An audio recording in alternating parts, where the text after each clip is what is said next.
Hi everyone, I'm Renato, and this is my brand new YouTube channel where I will be reviewing and editing and conspiring on all things Drag Race. So I am probably what you would call a super fan of the franchise. I've seen every single season, multiple times internationally as well. And so I thought it would be fun to kind of throw my hat into the ring and see if there are people out there who have the same opinions as me. Know that I really enjoy watching this sort of fan base review content, and sometimes I find myself yelling at the screen like, that's absolutely ridiculous and that's absolutely not how that should have gone. And so I thought, hey, why not put my own opinion out there and see how that goes. So I am looking forward to hopefully hearing from you all after you watch the video. Again, this is my very first attempt, so I do apologize if there's any quality issues. If there's any advice on the video making process or any feedback, I'm more than happy to receive that. So I thought I would go ahead and start this with an edit of the judging selections for what I think is probably one of the most highly produced seasons of Drag Race, which is Drag Race UK Season 3 or Series 3. I think that there are a lot of sort of baffling decisions. There's a lot of production favoritism, I think. So I thought this one would be really interesting, and the elimination order is definitely very different, in my opinion, than what happened in the original season. And so I'm happy to share that with you all. And I suppose let's get into it. All right, so let's go ahead and get started with episode 1, the return of royalty. So the queens were asked to do a sort of miniature ball where they showcase 2 looks. The first one is going to be representative of their hometown, and the second one, kind of bafflingly, is your favorite thing, which could be intangible, tangible. Queens really had a field day with this one, while also kind of managing to underwhelm across the board. But nevertheless, I do agree with the top placements of Crystal Versace and Victoria Scone. I went ahead and added a 4th placement for Theresa May, because I think that her 2 looks were both really excellent, very artistic, and kind of really helped to showcase her personality from the beginning. I also wanted to give that other top placement to Charity Case instead of Scarlet Harlot, which was an interesting choice from the judges and production. But Charity Case, although she came into the season with a lot of support from the fans, it was pretty evident from the beginning that the judges weren't really going to see the value in the drag that she brought to the competition. So I thought it would be nice to give her a high placement here at the beginning, just to sort of give her that little extra boost. And of course, I did not think that Scarlet Harlot's 2 looks were sort of deserving to be in the top, but obviously she was a production favorite, so that's obviously why she was there. For the bottom 3 placement, I decided to remove River Medway and replace her with Veronica Green. So River didn't have the best 2 looks of the evening. I agree that she was probably toward the bottom. However, her presentation on the runway really sold it to the judges. So I think really they wanted to get her on stage just to have an opportunity to speak with her, more so than actually putting her at the bottom of the barrel. So I moved River up to a safe placement, and then I think Veronica, because she likely had higher expectations coming in as a returning queen, I think that they would want to light a fire under her ass and hopefully give her that boost that she needs to improve her performance in the competition. Of course, Electra Fence is going to lip sync against Anubis, and Anubis will be departing. Alright, moving on to episode 2, Dragathon, which of course is based on exercise classes, Peloton specifically. This challenge was also a little strange. A lot of the challenges in season 3 were a little bit strange, but nevertheless, I did make some adjustments on this one. I decided that Kitty and Crystal's team were going to be in the top overall. I picked Kitty to win this one, however. I think that she gave a little bit more in the comedy arena, although Crystal did great. And then to put Veronica in the top as well as she was in the episode, I think this would be a good sort of miniature arc for Veronica, coming in, not on the best terms, and then kind of having a big successful moment right after kind of faltering at the beginning. River was great. I thought that the other three sort of either gave more in the challenge or had a better sort of storyline for being in the top, so I'm gonna put her as safe here. I also moved Elektra and Vanity into the safe placement. I don't think that their team was the worst. I think that overall the Yummy Mummies team with Ella, Victoria, Scarlet, and Charity were easily the worst. I went ahead and put Ella as safe here of the four because I think that she kind of had it together a little bit. Of course, Victoria was injured at the time, so she had to be seated, and she also couldn't wear her heels on the runway. And although I think they wanted to put Victoria as safe in order to compensate for her injury, the fact that she goes right after this anyway, I think that it's reasonable for her to be in the bottom three, although not to ask her to lip sync.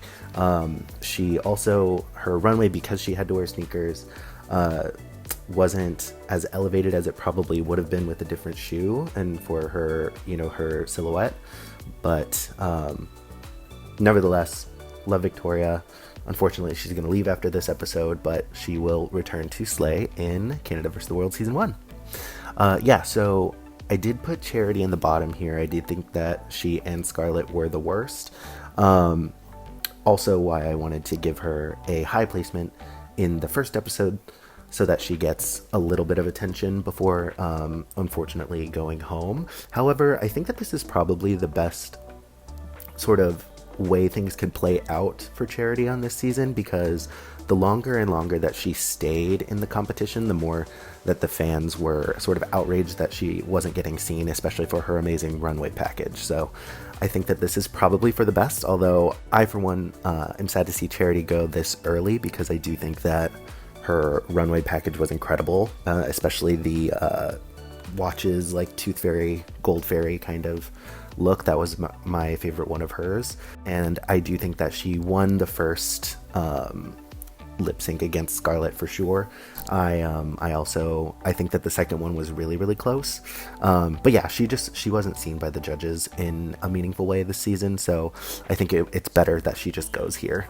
Okay, now we're going to go ahead on to episode 3, Great Outdoors. This is going to be the first design challenge of the season. I am going to have Crystal win this one this time. I think that Scarlet Harlot's dress that she made, I think it was good, but safe. I think Crystal's was a lot more imaginative, if not maybe a little bit less polished, but I thought she looked incredible.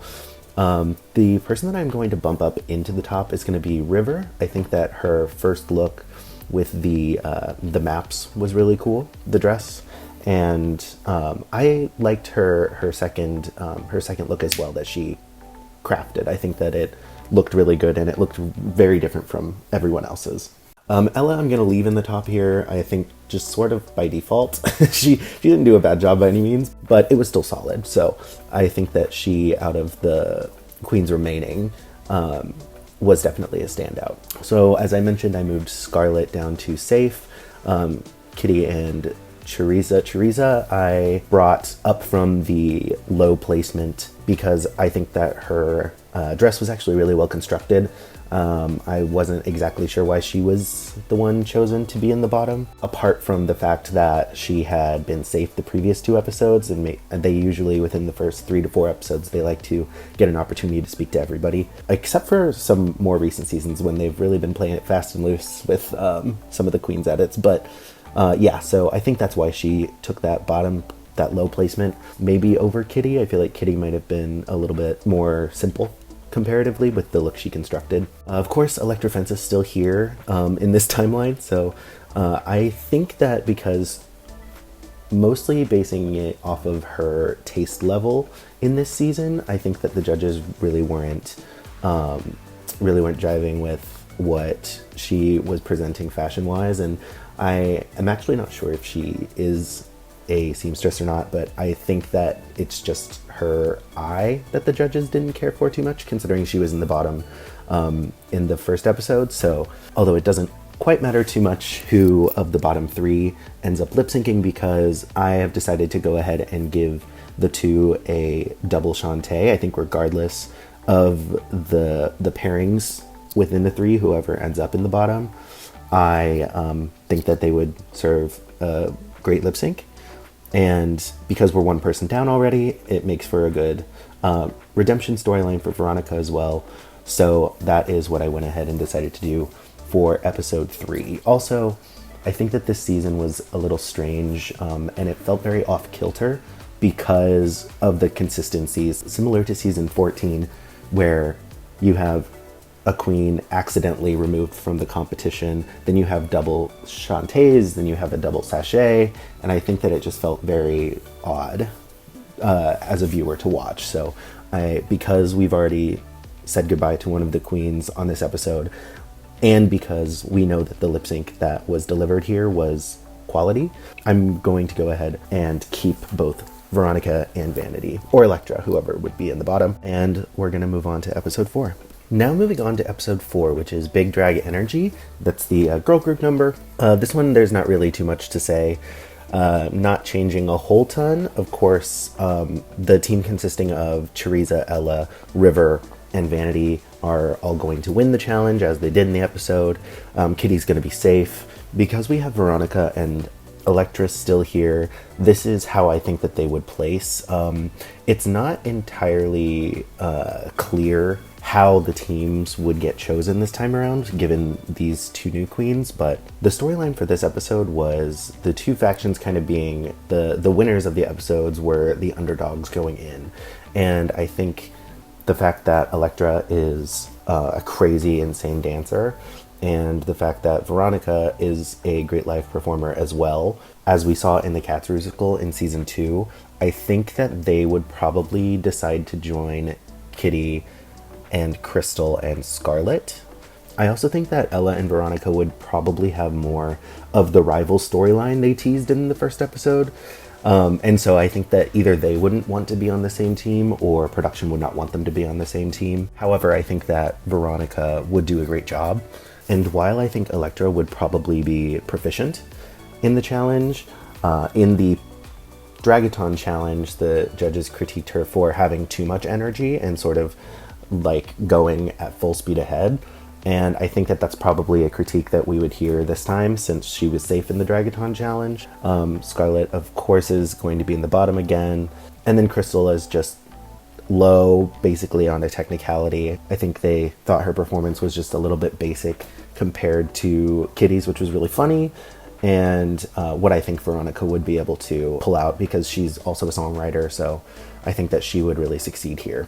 So in this lip sync, I'm going to say Elektra sends Scarlet home. Scarlet, of course, was a really big production favorite, but in this timeline, she does not have nearly the same track record as she had before. So I think it's hard to justify with the lip sync she delivered, at least against Charity in this episode, that she would be able to beat Elektra in a lip sync. So Scarlet, unfortunately, is going to go much earlier than her original run. However, I do think that Scarlet had a wonderful personality, especially at the beginning of the season, before she started getting more frustrated with the other queens and started having those sort of arguments. I absolutely loved her personality, and I would love to see her return in some capacity when she's ready. I think that she's amazing for television.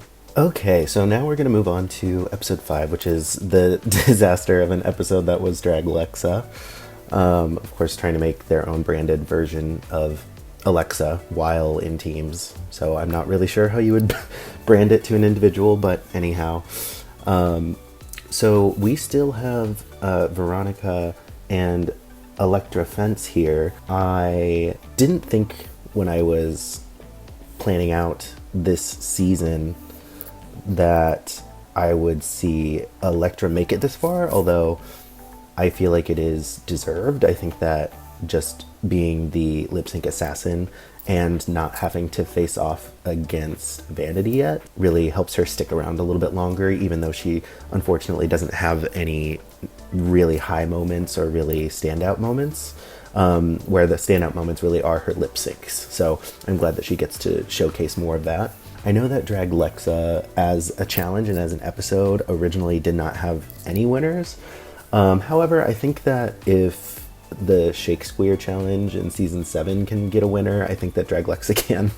So I'm going to give the win here to River. I think that she had probably the best runway for the episode. So I think that with their team collectively doing the best, I really didn't enjoy the second team's approach to the commercial. I'm also not a big fan of bathroom humor, sorry, etc., etc. Although I also don't think that etc., etc. deserved to go home in that episode on Drag Race Down Under, but that's another story. So yeah, I think that River can win this due to kind of the overall collective of the team being the better of the two and her having a great runway. So I'm going to give that to River. The others on the team are going to be high. Then I'm going to put Kitty as safe. So trying to decide on the bottom team between Kitty and Ella to have that safe placement because they did the best of that team in the challenge. I think that even though the material wasn't as good, I think that Kitty really was able to camp it up a little bit better, while Ella came off as a little bit more professional, rigid kind of energy. And so I think Kitty can have the safe placement here.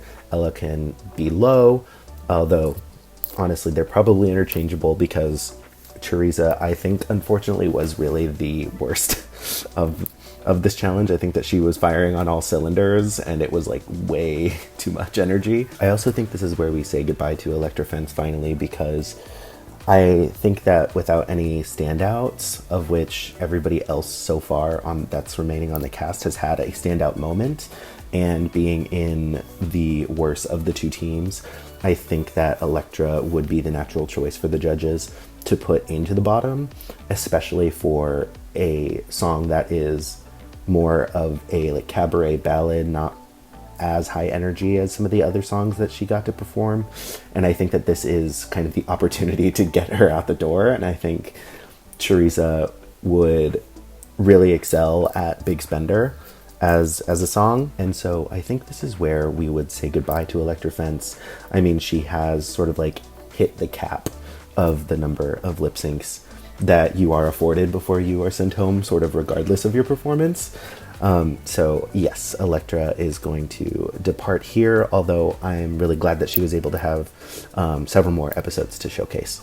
And now moving on to episode 6, the Snatch Game of the season. I think that, of course, Ella Vaday's performance in the Snatch Game as Nigella Lawson was absolutely spectacular. I was honestly a little surprised to see her excel at comedy to that degree, but I was very pleasantly surprised, and she absolutely deserved the win here. And Kitty's Gemma Collins was absolutely great as well. I think she deserved to be high for this, absolutely. And I'm going to put Choriza in the top where she belonged for the challenge. The judging was really dubious for this episode. I'm not exactly sure why Choriza had a great performance in the Snatch Game and one of the best runways of the night and ended up in the bottom 2 when there were 2 other placements that she could have had. It's a little baffling, but yeah, I think that she deserves to be in the top here. And I also think that Crystal's performance as Charity Shop Sue was a little over-exaggerated for not being the best. I actually had quite a few moments of hers where it gave me a laugh, and so I thought that she did good overall. Definitely not high placement, but I think that she was really solid. And then I think that in Vanity's case, I think that she kind of suffered from being a little repetitive with her answers and her ad-libs. And so I think I would have put her in the bottom 3 over Crystal in this instance. However, she also did a fine job. It's mostly just on a technicality. And so, of course, we see River here in the bottom. I think that she was absolutely the number 1 kind of train wreck in the Snatch Game for this season, so makes sense why she's there. Then Veronica, I think this is based on her performance in the improv challenge, the morning show challenge. On her original season, it seems like she wasn't really able to put on that character and do the improv at the same time, so I think that compared to the rest of the queens present and how they performed in the Snatch Game, I think that she, based on previous performances, would be in the bottom two here. However, River absolutely, unfortunately, bombed that lip sync in this episode, so I think it's a fairly easy win for Veronica to stay here. Okay, now we find ourselves at episode 7, which is the Miss Fugly beauty pageant.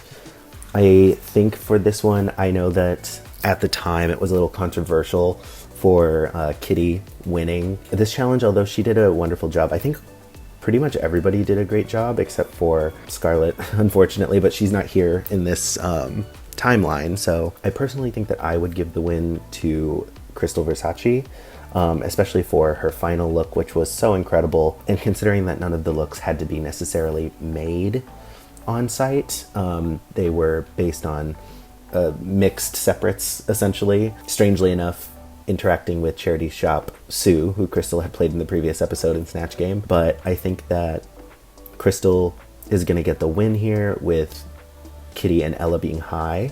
Of course, in the original episode, we did not have Teresa or Veronica. However, of course, we know that Veronica's fashion sense in this season, even if she's not pulling things from her own closet, was a little bit lacking. And I think Teresa has a little bit more of an eye for fashion, just given her runway package for this season.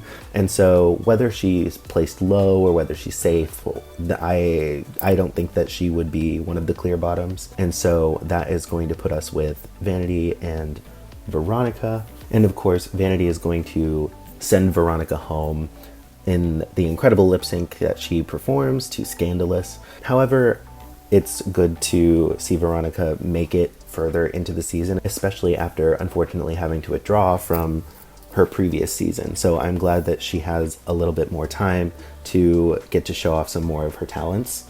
But we will see her go here, and we move on to the top 5. All right, now we move on to episode 8, which is Bra Wars.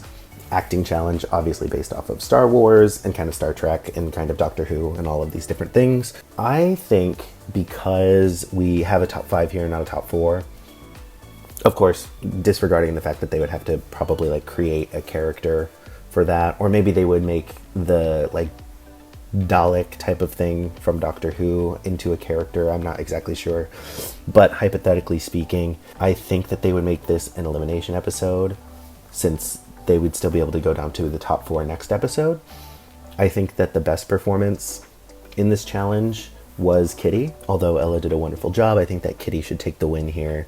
And Teresa, again, kind of like the previous episode, I don't think that she would necessarily crack the top. She could potentially have a low placement, but I don't think that her performance would be necessarily as poor as Crystal or Vanity's, which nobody did a bad job, but I think that she would maybe just slightly edge them out in terms of her performance. Again, whether she gets a high placement, whether she gets a flat safe placement, whether she gets a low placement, she just has a little bit more comedy chops that she can show in the role. So I think that she would be moving on to the top 4 out of the 2. And of course, we saw in the following episode, we saw Crystal lip sync against Vanity, so we know how that one's going to go. Unfortunately, we will say goodbye to Vanity just one episode earlier, but I think that this is the most likely outcome for episode 8. Now for episode 9, which is the Pearly Gates roast. Once again, I think that we're going to keep everything pretty much the same, except swapping Teresa out for Vanity here. I don't think Teresa would probably do as well as either Kitty or Ella, and I do think that Ella deserved the win here. Although, once again, nobody really did poorly. Though this was Crystal's first lip sync in the original timeline, I think we see here that having the performance challenges and the kind of look challenges closer to the beginning of the season, where she really excelled, versus having a lot of these comedy challenges and things that she's less comfortable with at the end where there's kind of nowhere to hide. I think that if they were interspersed more kind of throughout the season, I think that Crystal would have been able to sort of sneak by with a safe placement or maybe a low placement. But in this timeline, unfortunately, this puts her in the bottom 2 times in a row. Of course, I do think that Crystal would probably beat Teresa in a lip sync. So very few changes here. Of course, we're seeing that we are going to have the same top 3. And so now we will move on to the grand finale. All right, so for the grand finale, our top 3 have to do a performance to Rue's song, Hey Sis, It's Christmas, which was an interesting song choice. Second only probably to the like slowed down kind of countrified Super Queen from All Stars 4. Yeah, I don't know why they picked a Christmas song for this one, but anyway. We see here that Crystal is now coming in here with 2 bottom 2 placements instead of just the 1 as she originally had. Kitty is coming in with just 2 wins versus Crystal and Ella's 3. And Ella, unfortunately, while it seemed going into the finale that she was really the one to beat, and unfortunately due to an injury plus an unfortunate circumstance with her finale gown, she ultimately kind of flops. And you can definitely tell on her face that she does not want to be there, that she is in pain. She is, not feeling it. So unfortunately, Ella is kind of out of the running based on her performance throughout the episode, as well as her finale look. So we're really going between Crystal and Kitty. Now, Kitty technically, although she has 1 less win, she has never been in the bottom. And there wasn't ever really a time throughout the season that she definitely should have been in the bottom or low necessarily. I would say maybe for the design challenge if the queens stacked out a little differently, but she has had a very, very consistent performance, whereas Crystal definitely succeeded at the beginning. And although she in this timeline wins the ball closer to the end, she definitely falters after that 2 times in a row. So the person with the more competitive track record would actually be Kitty, although based on what we see in the episode, Crystal absolutely annihilates that final lip sync. Her outfit is really good. The performance in Hey Sis, It's Christmas is very good as well. So it's kind of like, again, from All Stars 4, I think it's like comparing Monet and Trinity, where Trinity definitely had the better track record overall, but Monet's final performance was definitely the winner of the night. And so I think you could really justify either one of them as winner. However, I am going to go ahead and say that in this timeline, the winner would probably be Kitty Scott Claus. And I think that's because it is very rare, especially earlier on in Drag Race, for a winner to have been in the bottom multiple times. It's very common for the winners to have like 1 bottom placement near the end or maybe right at the beginning. But it's been very rare over the course of all the Drag Race franchises to lip sync multiple times. And so I think since Crystal gets that 1 extra lip sync in there, I think that they would be inclined to give it to Kitty as well. With Kitty winning the Dragathon challenge at the beginning of the season, it sort of gives her an appearance of being a little bit more consistent from beginning to end of the season. And so I think that in this scenario, they would crown Kitty. All right, and so here are my scores for the queens over the course of the season. I know it's a little bit different from some of the other scoring systems. I have been doing my own individual scores. I have one of these for every single season that exists. And I've been doing it for a very, very long time before I was aware that there were other scoring systems. And so I just kept it consistent with my own system.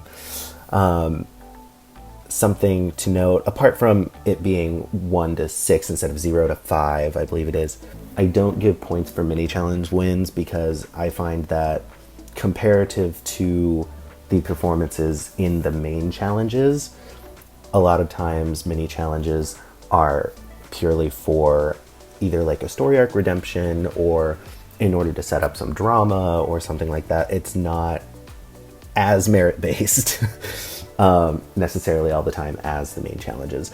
And additionally, not every season has the same number of mini challenges. So another reason why I omit those from the scoring is to make it easier to do a one-to-one comparison of scores from season to season. So yeah, that's just sort of my philosophy for my scoring system, but here is the overall scores. You can see here that Kitty and Ella ended up with the same score. So it was really just, for me, Ella's performance in the final challenge that propped Kitty up for the win there. And you can see that Crystal's score is obviously lower than the two of theirs. And that's all I have for this video. So I really want to thank you if you made it all the way to the end here. This is my absolute first Drag Race video that I've made. So please be kind. If you have any feedback in the comments, or if you have seasons you want me to do next, or if you want to tell me to kill myself, I will be happy to read it. And yeah, I really appreciate it. Thank you so much. And hopefully I'll see you for the next video, whenever that happens. And don't forget to like and subscribe.